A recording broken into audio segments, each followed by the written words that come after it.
కాషాయపు జెండలెత్తి భుజాలపై మోసిన త్రిమూర్తులను గుండెలోన నిత్యం పూజించిన, కాషాయపు జెండలెత్తి భుజాలపై మోసిన త్రిమూర్తులను గుండెలోన నిత్యం పూజించిన, ఆ రాముడు శ్రీకృష్ణుడు ఏ శివుడు మార్చలే, ఈ దేవుళ్ళే మన బతుకును బానిసలుగా మార్చిరి.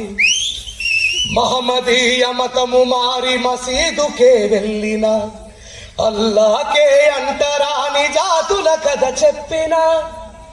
మహమ్మదీయ మతము మారి మసీదుకే వెళ్ళిన, అల్లాకే అంటరాని జాతుల కథ చెప్పిన.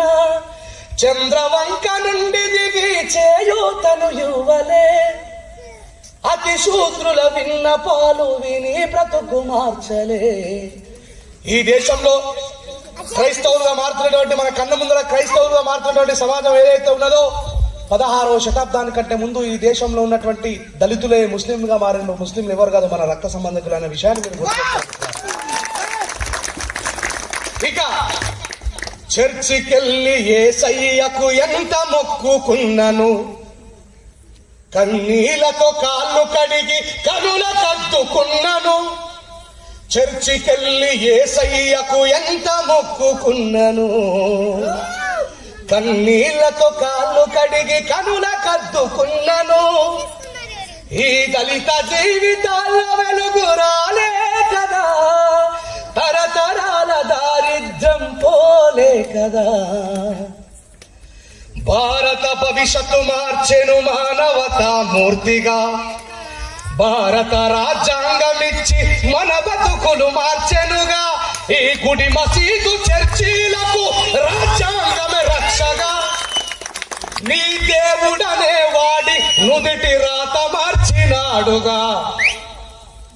ఈ దేశంలో దేవుడు అనేటోడికి కూడా, ఎవడెవడు దేవుడని అనుకుంటున్నాడో ఆ దేవుడు అనే వాడికి కూడా ఈ దేశంలో బ్రతకడానికి కారణమే బాబాసాహెబ్ అంబేద్కర్ అని చెప్తున్నా. లేకపోతే ఏడా పుట్టిండో తెలియదు. భారతదేశంలో మొత్తం హిందువులు డివైడ్ చేస్తే 80 కోట్లు, దానికున్న దేవుళ్ళు సురా 33 కోట్ల దేవుళ్ళు.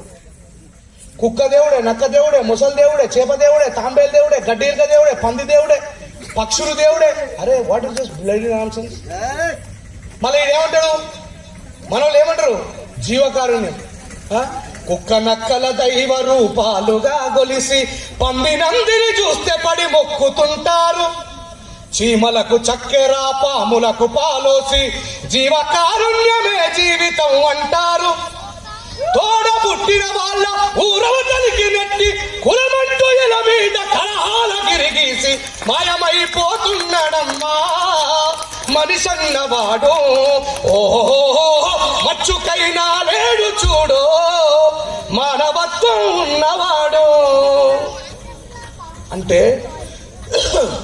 హిందువుగా పుట్టిన నీకు, ఇంతకుముందు మిత్రులు మాట్లాడుతూ చెప్తున్నారు, అయ్యా భగవద్గీతల, వేదాలల్లా, ఉపనిషయాలల్లా, ఉపనిషత్తులల్లా, గరుడ పురాణంలా, దశావతారంలా ఎన్లా కూడా మానవాళి గురించి ఒక్క పదం రాసింది లేదు. గుర్తుపెట్టుకోండి. చాతుర్వర్ణం మయసృష్టం గుణకరమనే విభాగశ అని భగవద్గీత రాస్తాడు. బ్రహ్మముఖం నుంచి పుట్టినాడు బాపరుడు, భుజాల నుంచి పుట్టినాడు క్షత్రియుడు, ఊళ్ళ నుంచి పుట్టినాడు కోమటోడు, కాళ్ళకెళ్ళి పుట్టినాడు శూద్రుడు. మరి మాలమాది వాళ్ళు ఏడికెళ్ళి పుట్టినరు? ఇదేమి ధర్మమన్నా బుద్ధెరిగిన భీమన్నా, ఆ ధర్మమంటే ఇలాలో మను ధర్మమెరోరన్నా. బాపండ్లు పుట్టింది బ్రహ్మముఖము నుంచంట, క్షత్రియులు పుట్టింది ఛాతి చేతు నుంచంట, వైశ్యులు పుట్టింది నడుము తొడల నుంచంట, శూద్రులు పుట్టింది కాలి చెప్పు నుంచంట. మనిషి ఎట్లా పుడతాడో మనుషులకే ఎరుకన్నా, బురద గుంటల ఉంగే గాడిదలకే వెరుకన్నా.